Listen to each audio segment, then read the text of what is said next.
Hey everybody, I'm out on the patio today. I thought I'd knock out a quick task that I need to get done, which is the replacement of the O2 sensor on my Divesoft HE02 Trimix Analyzer. So this is my Trimix Analyzer. It is the one I have had now for several years. I love it, it's great. Divesoft makes great products. This is an analyzer that analyzes both for nitrox, so it'll measure the O2 content in the gas that you send through it using a traditional galvanic O2 sensor, and will also measure the amount of helium in the gas using a pretty cool process that Divesoft has, where you send the gas into the system and it measures the speed of sound through that gas, which changes slightly when you have helium in the mix. So pretty clever process. So the HE sensor doesn't need replacing. That's all kind of built in as static, because this uses a galvanic O2 sensor that does need to be periodically replaced, and it is time. So we are going to show you how this is done. So on this unit, this is a pretty simple process. There are 3 screws on the back.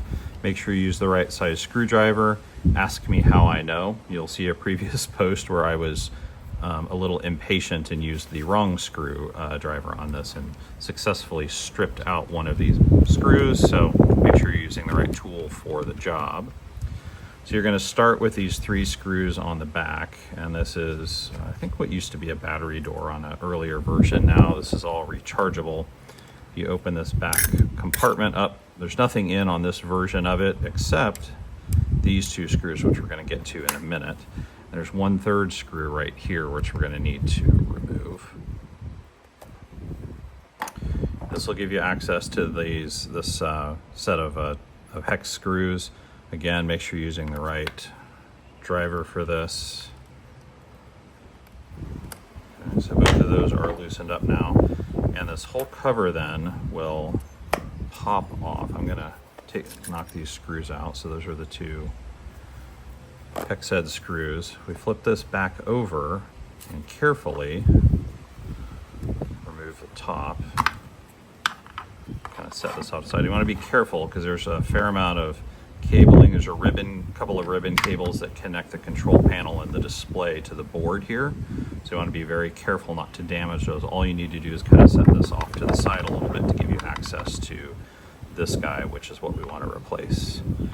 So this is connected to a block here, which you can pull up. This has the exit port to allow the gas to come out, and it has a couple of ports here which sends it into the HE section. So we're going to unscrew this block off the end.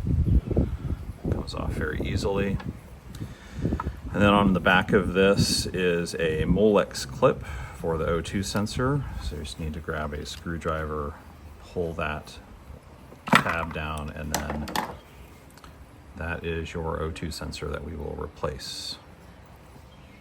So I have a new sensor here. Always, when you get a new sensor, it's valuable to check the date on it to make sure that it is fresh and ready to roll. All right, so we're going to start by reattaching the Molex connector. So you'll see that this needs to go over the pins here and then get clipped onto the end. So make sure you've got this oriented correctly and that you are getting all of the pins correctly into the Molex connector. That will click shut. Give it a quick tug to make sure it's seated.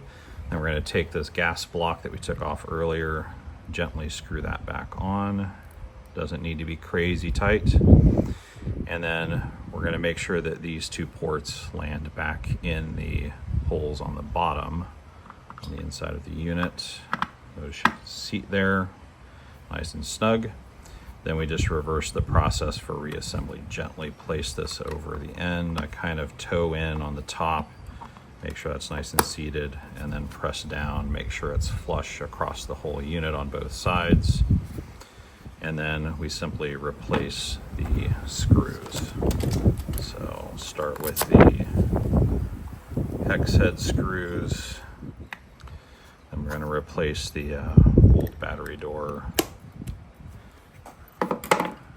And so we're going to start with replacing the third screw here in the back. Again, please make sure you're using the correct screwdriver. Ask me how I know.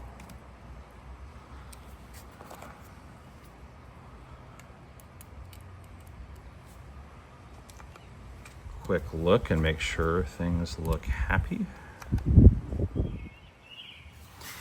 Okay, so now that we've got this all buttoned up, all we have left to do is just to give it a quick test. So I'm going to flip this over, I'm going to power it on. All right, we're going to do a quick calibration, which should give me the millivolt reading on the O2 sensor.